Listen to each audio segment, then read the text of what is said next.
आज के दिनों में जो सर्दी खांसी होती है उसमें अगर आप ये पिक्चर में देखेंगे तो नाक में जो टर्बिनेट्स होते हैं उससे लेके जो फेफड़ों तक हमारा एक ही म्यूकोजा होता है अंदर से, उसको रेस्पिरेटरी म्यूकोजा बोलते हैं या सांस की नलियों का जो अंदर की चमड़ी बोलेंगे। तो जो नाक पे जिनको सर्दी होती रहती है, नाक चोकअप होता है, ब्लॉक होता है, वही जो इन्फ्लेमेशन जो अंदर की सूजन है धीरे धीरे धीरे धीरे अंदर चली जाती है और अपने फेफड़ों में जो है 25 कप्पे होते हैं।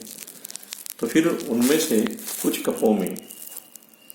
बदल रहेंगे तो समझ में नहीं आएगा। जब ज़्यादा कप्पों में बदल हो जाते तो पेशेंट्स को समझता है कि दम लग रहा है या थकावट लग रही है, लेकिन तब तक वो आगे के स्टेज में चले जाता है।